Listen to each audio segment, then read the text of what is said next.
အားလုံးပဲမင်္ဂလာပါခင်ဗျာကိုလိုပဲကိုရီးယားဘာသာစကား knowledge sharing channel ကနေပြီးတော့ကြိုဆိုပါရစေဒီနေ့မှာတော့ကျွန်တော်တို့ကိုရီးယားစာလေ့လာတဲ့အခါမှာအခြေခံအကြားဆုံးဖြစ်တဲ့ video အကြောင်းကိုလေ့လာမှာဖြစ်ပါတယ်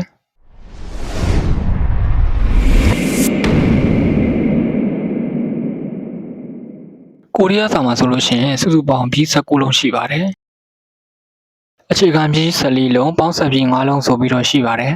အရင်ဆုံးကျွန်တော်တို့ကိုရီးယားပြည်အခရာတွေကိုမလေ့လာခင်မှာကိုရီးယားစာဖြစ်ပေါ်လာပုံနဲ့ကိုရီးယားစာရဲ့တမိုင်းကြောင်းလေးကိုလေ့လာကြည့်ပါမယ်။ကိုရီးယားစာကိုဂျိုဆောင်းခေ1443ခုနှစ်မှာဆဲဂျုံမင်းကြီးကနေပြီးတော့စတင်တည်ထွင်ခဲ့ပြီး1446ခုနှစ်မှာတရားဝင်ကျင်းပပြီးသုံးစွဲခဲ့ပါတယ်။အစပိုင်းမှာကိုရီးယားစာအမည်ကိုဖွင့်မင်းကြောင်းငုံလို့ခေါ်ဆိုခဲ့ပြီးအခုနောက်ပိုင်းမှာဟန်ဂူဆိုပြီးတော့ခေါ်ဆိုလာကြတာဖြစ်ပါတယ်။ကိုရီးယားစာကိုတည်ထွင်ရတဲ့ရည်ရွယ်ချက်ကတော့ကိုရီးယားလူမျိုးတွေကအရင်ကတရုတ်စာကိုသုံးပြီးတော့ရေးခဲ့ကြရပါတယ်။အဲ့ဒီအခါမှာတရုတ်စာခက်ခဲတဲ့အတွက်ပညာရှိအရာရှိတွေဒါသုံးနိုင်ကြပါတယ်။အဲဒါကြောင့်မလို့ဆဲဂျုံမင်းကြီးကပြည်သူတွေအားလုံးအလွယ်တကူရေးနိုင်ဖတ်နိုင်ဖို့အတွက်ရည်ရွယ်ပြီးတော့တည်ထွင်ခဲ့ခြင်းဖြစ်ပါတယ်။အစပိုင်းမှာကိုရီးယားထက်တန်းလွှာလူသားတွေကတရုတ်စာပိုကောင်းတယ်။ကိုရီးယားစာအဆင့်နေလူရန်သားတွေအတွက်ဆိုပြီးတော့သဘောထားခဲ့ကြပါတယ်။ယနေ့နောက်ပိုင်းမှာတော့တာမန်ပြည်သူတွေကကြိုက်နေတတ်ပြီးတော့ကိုရီးယားစာကမ္ဘာအလွယ်ကူဆုံးစာတွေကတစ်ခုဖြစ်တဲ့အတွက်ကြောင့်မလို့အောက်တိုဘာ9ရက်နေ့ကိုကိုရီးယားအခရာနေ့အဖြစ်သတ်မှတ်ပြီးတော့သုံးစွဲလာခဲ့ကြပါတယ်။ကိုရီးယားပြည်တွေကိုလူရဲ့ပါဇက်တွင်အတန်ထွက်တဲ့ချိန်အတန်အင်္ဂါလှုပ်လှုပ်ပုံတွေကိုအခြေခံပြီးတော့တည်ထွင်ထားတာဖြစ်ပါတယ်။ဥပမာအနေဖြင့်ကနာဒါပြည်လေးကိုကျွန်တော်လေ့လာကြည့်အောင်ဒီကားပြည်လေးမှာဆိုလို့ရှိရင်ရှာရဲ့အနောက်နဲ့ကျွန်တော်တို့လူရဲ့ပါဇက်အတွင်းမှာရှိတဲ့လေချောင်းကိုထိနေတဲ့အရာလေးကိုပုံဖော်ထားရဖြစ်ပါတယ်။နားပြည်လေးကလည်းထို့တူပါပဲရှာရဲ့ရှေ့နဲ့သွားနဲ့ထိနေတဲ့ပုံကိုပုံဖော်ထားရဖြစ်ပါတယ်။ဒီနောက်ကဓာပြည်လေးကတော့နားပြည်ကိုအခြေခံပြီးတော့အတန်ပိုပိတ်အောင်ပြုလုပ်ထားရဖြစ်ပါတယ်။တခြားသောပြည်လည်းထို့တူပါပဲပါဇက်တွင်းမှာရှိတဲ့အတန်အင်္ဂါစိတ်ပိုင်းမျိုးမျိုးကိုအခြေခံပြီးတော့တည်ထွင်ထားခြင်းဖြစ်ပါတယ်။ဒါလေးကတော့ကိုရီးယားစာလေ့လာနေတဲ့သူတွေမဖြစ်မနေတည်ထားဖို့မလိုအပ်ပေမဲ့တည်ထားတဲ့ထင်လို့ဘုဒ္ဓတာအနေနဲ့ကျွန်တော်ပြောပြပေးခြင်းဖြစ်ပါတယ်။ဒီနေ့မှာတော့အခြေခံမြစ်14လုံးရဲ့ရေးပုံရေးနည်းအတန်ထွက်ပုံထွက်နည်းကိုကျွန်တော်တို့လေ့လာကြည့်မှာဖြစ်ပါတယ်။ကဲဒါဆိုရင်ကျွန်တော်တို့စလိုက်အောင်။ကိုရီးယားစာရေးတဲ့အခါမှာဘောကနေအောက်ဘယ်ကနေညာကိုဆွဲပြီးတော့ရေးရပါတယ်ဒီလိုမျိုးအဝိုင်းပြီးတွေဆိုရင်လည်းဘယ်ကနေညာကိုပဲဝဲရပါတယ်ညာကနေဘယ်ကိုဝိုင်းလို့မရပါဘူးဘယ်ဝိုင်းပဲဝဲရပါတယ်ဒါဆိုရင်ဒီကောင်လေးကိုလေ့လာကြည့်အောင်ဒီကောင်လေးကိုကဆိုပြီးတော့အတန်ထွက်ပါတယ်မြန်မာပြည်ကပြည်နဲ့အတန်တူပါတယ်ကိုရီးယားလိုဂီရော့ဆိုပြီးတော့ရေးပါတယ်ကဲဒါဆိုဘယ်လိုရေးမလဲလေ့လာကြည့်အောင်ဘယ်ကနေညာကိုမြင်းချောင်းတစ်ချောင်းဆွဲလိုက်တယ်ပြီးလို့ရှိရင်အပေါ်ကနေအောက်ကိုထပ်ဆွဲတယ်ဒီကောင်လေးကိုခါဆိုပြီးတော့အတန်ထွက်ပါတယ်ဘယ်ကနေညာကိုဆွဲတယ်ပြီးရင်အပေါ်ကနေအောက်ကိုထပ်ဆွဲတယ်ခါဆိုပြီးတော့အတန်ထွက်ပါတယ်မြန်မာပြည်ခါပြည်နဲ့အတန်တူပါပဲကိုရီးယားလိုဒီကောင်လေးကိုဂီရော့လို့ခေါ်ပါတယ်ကြက်တဲ့အခါမှာမြန်မာတန်ထွက်လေးကိုကြင်ရပါတယ်ကိုရီးယားလိုမဖြစ်မနေကြက်စရာမလိုပါဘူးကျွန်တော်စလုံးပေါင်းနေဆိုတဲ့အခါမှာလည်းမြန်မာအတန်ထွက်အတိုင်းပဲဆိုပါတယ်ဒီကောင်လေးကို10ချောင်းပြအောင်ရေးပေးပါဒါဆိုနောက်ထပ်ပြည်တစ်ခုလေ့လာကြည့်အောင်နောက်ပြည်လေးကိုလေ့လာကြည့်ပါမယ်ဒီကောင်လေးကိုအပေါ်ကနေအောက်ကိုဆွဲတယ်ပြီးလို့ရှိရင်ဘယ်ကနေညာကိုထပ်ဆွဲတယ်ဒီကောင်လေးကိုနာဆိုပြီးတော့အတန်ထွက်ပါတယ်မြန်မာပြည်နာငယ်နဲ့အတန်တူပါပဲအပေါ်ကနေအောက်ကိုဆွဲတယ်ဘယ်ကနေညာကိုထပ်ဆွဲတယ်တစ်ဆက်တည်းပဲဒီကောင်လေးကဆွဲရပါတယ်ဒီကောင်လေးကိုနာဆိုပြီးတော့အတန်ထွက်ပါတယ်မြန်မာပြည်နာပြည်နဲ့အတန်တူပါပဲကိုရီးယားလိုနီအွန်းလို့ခေါ်ပါတယ်ကိုရီးယားနာမည်လေးတွေကတော့မှတ်ထားရုံနဲ့ရပါတယ်ကျွန်တော်အလုံးပေါင်းနေဆိုတဲ့အခါမှာကြက်တဲ့အခါမှာနာဆိုပြီးတော့ကြက်ရင်ရပါတယ်ဒီကောင်လေးကို10ချောင်းပြအောင်ရေးပေးပါပြီးလို့ရှိရင်ရှေ့ကပြီးခဲ့တဲ့ကားပြီးလေးနဲ့ပေါင်းပြီးတော့10ချောင်းထပ်ရေးပေးပါစုစုပေါင်းအချောင်း20ရေးပေးပါဒါဆိုရင်တော့အလွယ်တကူနဲ့မှတ်မိနေမှာဖြစ်ပါတယ်ကဲဒါဆိုကျွန်တော်တို့ဓာပြီးလေးကိုလေ့လာကြည့်အောင်ဘယ်ကနေညာကိုမြင်းချောင်းတစ်ချောင်းဆွဲတယ်ပြီးလို့ရှိရင်ကျွန်တော်တို့နာပြီးလေးနဲ့ထပ်ပေါင်းတယ်ဒီကောင်လေးကိုဓာလို့အတန်ထွက်ပါတယ်ဘယ်ကနေညာကိုမြေတောင်ဆွဲတယ်နာပြီးနဲ့ထပ်ပေါင်းတယ်ဘယ်ကနေညာကိုဆွဲတယ် နာပြီးနဲ့ထပ်ပေါင်းတယ်ဒီကောင်လေးနှစ်ဆင့်ရှိပါတယ်ဒါဆိုပြီးတော့ခေါ်ပါတယ်မြန်မာပြည်ဒါတွေးပြီးနဲ့အတန်တူတူပါပဲဒီကောင်လေးကိုကိုရီးယားလိုဒီကုလိုခေါ်ပါတယ်ကျွန်တော်ကြက်တဲ့အခါမှာဒါလိုကြံရပါတယ်ဒီကောင်လေးကိုလည်း10ချောင်းပြအောင်ရေးပေးပါပြီးလို့ရှိရင်ကဲဒါဆိုကျွန်တော်တို့ရာဘီလေးကိုလေ့လာကြည့်အောင်ကျွန်တော်တို့အရင်ဆုံးကားဘီလေးတစ်ခုရေးလိုက်တယ်ပြီးလို့ရှိရင်ဒါဘီလေးနဲ့ထပ်ပေါင်းတယ်ဒီကောင်လေးကိုရာဆိုပြီးတော့အတန်ထွက်ပါတယ်ကားဘီလေးတစ်ခုရေးတယ်ဒါဘီလေးနဲ့ထပ်ပေါင်းတယ်ရာတစ်ဆင့်နှစ်ဆင့်ဒီကောင်လေးကိုမြန်မာပြည်ရာကောင်းနဲ့အတန်တူတူပါပဲရာဆိုပြီးတော့အတန်ထွက်ပါတယ်ကိုရီးယားလိုလီဦးဆိုပြီးတော့ခေါ်ပါတယ်ကျွန်တော်တို့တချို့ရာပြည်နှစ်ခုပေါင်းတဲ့အခါမှာလာဆိုပြီးတော့အတန်ထွက်တာမျိုးလည်းရှိပါတယ်ဒါကတော့နောက်အသက်တည်ရောက်တဲ့အခါမှာလေ့လာလို့ရှိရင်ရပါတယ်ဒီကောင်လေးကိုလည်း10ချောင်းပြအောင်ရေးပေးပါပြီးလို့ရှိရင်ပြီးခဲ့တာနဲ့ပေါင်းပြီးတော့10ချောင်းအကြောင်း20ပြအောင်ရေးပေးပါဒါဆိုနောက်ထပ်မာပြည်လေးကိုလေ့လာကြည့်အောင်အပေါ်နေအောက်ကိုမြင်းကြောင်တစ်ချောင်းဆွဲလိုက်တယ်ပြီးရင်ကားပြီးလေးနဲ့ပေါင်းတယ်အောက်ကနေမြင်းကြောင်တစ်ချောင်းထပ်ပိတ်တယ်ဒီကောင်လေးကိုမဆိုပြီးတော့အတန်ထွက်ပါတယ်အပေါ်နေအောက်ကိုမြင်းကြောင်တစ်ချောင်းဆွဲတယ်ကားပြီးလေးနဲ့ထပ်ပေါင်းတယ်ပြီးရင်ဘယ်ကနေညာကိုမြင်းကြောင်လေးနဲ့ပိတ်တယ်ဒီကောင်လေးကိုမဆိုပြီးတော့အတန်ထွက်ပါတယ်တစ်ဆင့်နှစ်ဆင့်သုံးဆင့်ဒီကောင်လေးကိုမြန်မာပြည်မပြည်နဲ့အတန်တူတူပါပဲမဆိုပြီးတော့အတန်ထွက်ပါတယ်ဒီကောင်လေးကိုကိုရီးယားလိုမီလို့ခေါ်ပါတယ်ကျွန်တော်ကြက်တဲ့ခါမှာမဆိုပြီးတော့ကြက်ရင်ရပါတယ်ဒီကောင်လေးကိုလည်း10ချောင်းရေးပေးပါပြီးလို့ရှိရင်ပြီးခဲ့တာနဲ့ပေါင်းပြီးတော့10ချောင်းအားလုံးပေါင်းအကြောင်း20ရေးလို့ရှိရင်တော့မှတ်မိနေမှာဖြစ်ပါတယ်ဒါဆိုနောက်ထပ်သွားကြည့်အောင်ကျွန်တော်ပါပြည်လေးကိုလေ့လာကြည့်အောင်အပေါ်နေအောက်ကိုမြင်းချောင်းတစ်ချောင်းဆွဲလိုက်တယ်နောက်ပြီးတော့အပေါ်ကနေအောက်ကိုပဲမြင်းပြိုင်တစ်ချောင်းထပ်ဆွဲတယ်ပြီးလို့ရှိရင်ဘယ်ကနေညာကိုမြင်းချောင်းတစ်ချောင်းဆွဲလိုက်တယ်ထို့အတူပဲဘယ်ကနေညာကိုမြင်းပြိုင်တစ်ချောင်းထပ်ဆွဲတယ်ဒီကောင်လေးကိုဘာဆိုပြီးတော့အတန်ထွက်ပါတယ်ပေါ်ကနေအောက်ကိုမြင်းချောင်းတစ်ချောင်းဆွဲတယ်ပြီးလို့ရှိရင်ထို့အတူမြင်းပြိုင်ထပ်ဆွဲတယ်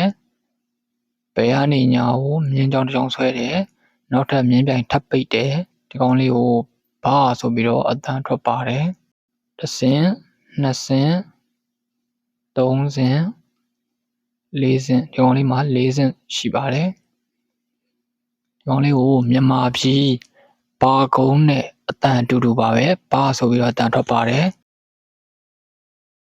ကိုရီးယားလိုဘီလို့ခေါ်ပါတယ်ကျွန်တော်ကြက်တဲ့ခါမှာဘာဆိုပြီးကြက်လို့ရှင်ရပါတယ်ဒီကောင်လေးကိုလည်း10ချောင်းရေးပေးပါပြီးလို့ရှိရင်ပြီးခဲ့တာနဲ့ပေါင်းပြီးတော့10ချောင်းအလုံးပေါင်းအကြောင်း20လောက်ရေးပြီးလို့ရှိရင်ရပါတယ်။ကဲဒါဆိုရင်ကျွန်တော်တို့နောက်ထပ်စပြီးလေးကိုလေ့လာကြည့်အောင်။ပေါ်ကနေအောက်ကိုမြန်းဆောင်လေးတစ်ချောင်းဆွဲတယ်။အလဲကနေပြီးတော့အောက်ကိုထပ်ဆွဲတယ်။ဒီကောင်လေးကိုစလို့အတန်ထွက်ပါတယ်။အပေါ်ကနေအောက်ကိုမြန်းဆောင်တစ်ခုဆွဲတယ်။ပြီးလို့ရှိရင်အလဲကနေပြီးတော့ထပ်ဆွဲတယ်။ဒီကောင်လေးကိုစလို့အတန်ထွက်ပါတယ်။ဒီကောင်လေးကိုမြန်မာပြည်စလင်ပြည်နဲ့အတန်တူတူပါပဲကိုရီးယားလိုရှီအိုဆိုပြီးတော့ခေါ်ပါတယ်ဒီကောင်လေးကိုလည်း10ချောင်းရေးပေးပါပြီးလို့ရှိရင်ပြီးရတာနဲ့ပေါင်းပြီးတော့10ချောင်းအားလုံးပေါင်းအကြောင်း20လောက်ရေးပြီးလို့ရှိရင်အလွယ်တကူနဲ့မှတ်မိနေမှာဖြစ်ပါတယ်ကျွန်တော်ရေးတဲ့အခါမှာအပေါ်ကနေအောက်ဘေးကနေညာဆိုပြီးတော့အတန်လေးထွက်ပြီးတော့ရေးလို့ရှိရင်ပို့ပြီးတော့ငါးထဲမှာမှတ်မိပြီးမျက်စိထဲမှာမြင်အောင်နေမှာဖြစ်ပါတယ်ဒါဆိုရင်ကျွန်တော်နောက်ထပ်ဖြီးလေးကိုလေ့လာကြည့်အောင်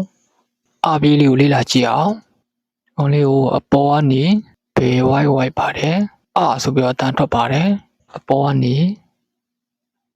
အောက်ကိုဘေးဝိုက်ရပါတယ်ဒီခေါင်းလေးကိုဆိုပြီးတော့တန်ထွက်ပါတယ်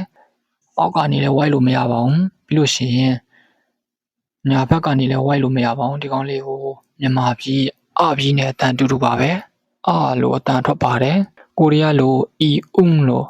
ခေါ်ပါတယ်ဒီကောင်လေးကိုလည်း10ချောင်းရေးပေးပါ ကဲဒါဆိုလို့ရှိရင်ကျွန်တော်တို့ဂျာပြီးလေးကိုလေ့လာကြည့်အောင်ကျွန်တော်အရင်ဆုံးခါပြီးလေးဆွဲလိုက်တယ်ပြီးလို့ရှိရင်အလဲကနေအောက်ကိုနောက်တစ်ချက်ထပ်ဆွဲတယ်ဒီကောင်လေးကိုဂျာလို့ခေါ်ပါတယ်ကားပြီးလေးဆွဲလိုက်တယ်ပြီးရင်အလဲကနေအောက်ကိုတစ်ချက်ထပ်ဆွဲတယ်ဂျာသူ့မှာ2ဆင့်ရှိပါတယ်မြန်မာလိုဂျာလို့အတန်ထွက်ပြီးတော့ကိုရီးယားလိုဂျီဥလို့ခေါ်ပါတယ်ဒီကောင်လေးကိုလည်း10ချောင်းပြအောင်ရေးပေးပါပြီးလို့ရှိရင်ပြီးခဲ့တာနဲ့ပေါင်းပြီးတော့10ချောင်းအလုံးပေါင်းအကြောင်း30ရေးပေးပါဒါဆိုကျွန်တော်ချပြီးလေးကိုလေ့လာကြည့်အောင်ချပြီးတော့ရေးခဲ့တော့အတိုင်းပါပဲဒီကောင်လေးကိုအပေါ်ကနေပြီးတော့အဆက်လေးထပ်ပေါင်းတာပါအရင်ဆုံးကျွန်တော်တို့ဘယ်ကနေညာကိုအဆက်ကလေးဆွဲလိုက်တယ်ပြီးလို့ရှိရင်ချပြီးလေးနဲ့ထပ်ပေါင်းတယ်ဒီကောင်လေးကိုကြတော့ချဆိုပြီးတော့အတန်ပြင်းပြင်းနဲ့ထွက်ရတာပါဘယ်ကနေညာကိုဒုတ်ချောင်းလေးဆွဲလိုက်တယ်ပြီးလို့ရှိရင်ချပြီးလေးနဲ့ထပ်ပေါင်းတယ်ဒီကောင်လေးကိုချဆိုပြီးတော့အတန်ပြင်းပြင်းနဲ့ရွတ်ဆိုတာပါအတန်ပြင်းတဲ့ဘီဖြစ်ပါတယ်ကိုရီးယားလိုဒီကောင်လေးကိုချီဥလို့ခေါ်ပါတယ်ဒီကောင်လေးကိုလည်း10ချောင်းပြအောင်ရေးပေးပါကဲဒါဆိုကျွန်တော်တို့ခပြီးလေးကိုလေ့လာကြည့်အောင်ကျွန်တော်တို့အရင်ဆုံးကာပြီးလေးဆွဲလိုက်တယ်ဒီကောင်လေးကမှအလဲမှာဘယ်ကနေညာကိုမြင်းချောင်းလေးနဲ့ထပ်ပိတ်တယ်ဒီကောင်လေးမှာ2ဆင့်ရှိပါတယ်ဒီကောင်လေးကိုခဆိုပြီးတော့အတန်ပြင်းပြင်းနဲ့ရွတ်ဆိုရတာပါကားပြီးလေးဆွဲလိုက်တယ်အလဲမှာဘယ်ကနေညာကိုမြင်းချောင်းလေးနဲ့ပိတ်တယ်ခကောင်လေးကိုခီဥဆိုပြီးတော့ကိုရီးယားလိုခေါ်ပါတယ်ဒီကောင်လေးကလည်းအတန်ပြင်းတဲ့ဘီဖြစ်ပါတယ်ကဲဒါဆိုရင်ဒီကောင်လေးကိုလည်း10ချောင်းပြအောင်ရေးပေးပါနောက်ထပ်ဘီလေးကိုလေ့လာကြည့်အောင်ဒါလေးကတော့ထဘီလေးပဲဖြစ်ပါတယ်မြန်မာပြည်ထစင်တူးနဲ့အတန်တူတဲ့ဘီလေးပါဘယ်ကနေညာကိုမြင်းချောင်းတစ်ချောင်းဆွဲလိုက်တယ်ပြီးလို့ရှိရင်နာဘီလေးနဲ့ထပ်ပေါင်းတယ်အလဲမှာဘယ်ကနေညာကိုမြင်းချောင်းလေးထပ်ဆွဲတယ်ဒီကောင်လေးကိုထဆိုပြီးတော့အတန်ပြင်းပြင်းရွတ်ဆိုတာပါဘယ်ကနေညာကိုမြင်းချောင်းတစ်ချောင်းဆွဲလိုက်တယ်ပြီးလို့ရှိရင်နာဘီလေးနဲ့ထပ်ပေါင်းတယ်အလဲမှာဘယ်ကနေညာကိုမြင်းချောင်းလေးထပ်ဆွဲတယ်ဒီကောင်လေးကိုထဆိုပြီးတော့အတန်ထွက်တာပါဒီကောင်လေးကိုကိုရီးယားလို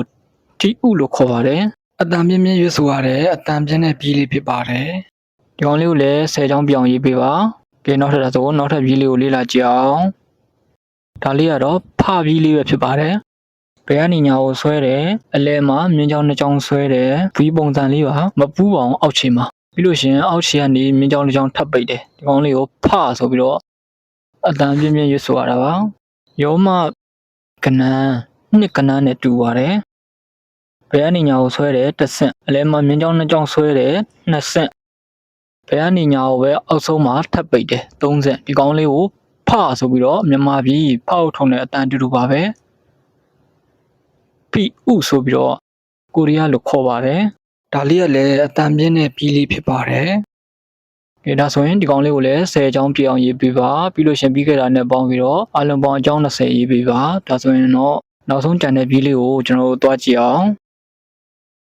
ပေါ်မှာမြင်းတိုလေးတစ်ချောင်းဘယ်ကနေညာကိုဆွဲတယ်ပြီးလို့ရှင်အဲ့ဒီအောက်မှာမြင်းရှည်တစ်ချောင်းထပ်ဆွဲတယ်ပြီးလို့ရှင်အပြီးလေးနဲ့ထပ်ပေါင်းတယ်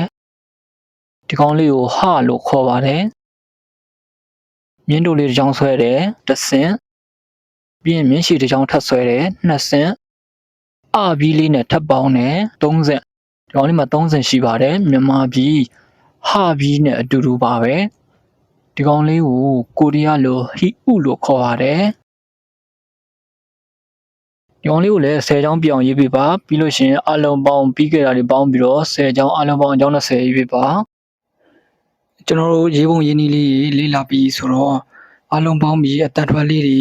ဖတ်ပြပေးပါမယ်ကနာ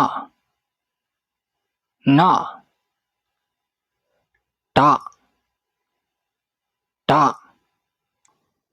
ရမ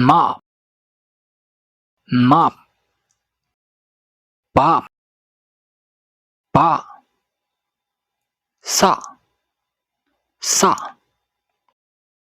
အဂျ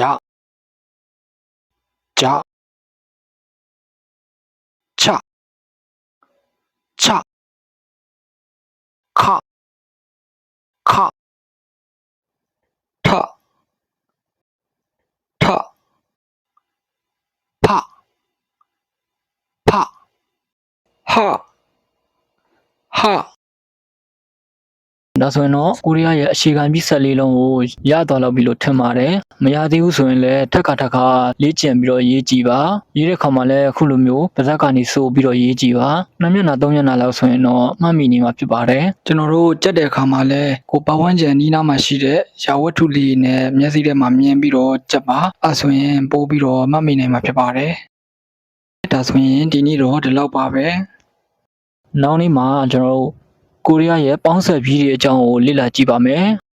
အားလုံးပဲကျေးဇူးတင်ပါတယ်ခင်ဗျာ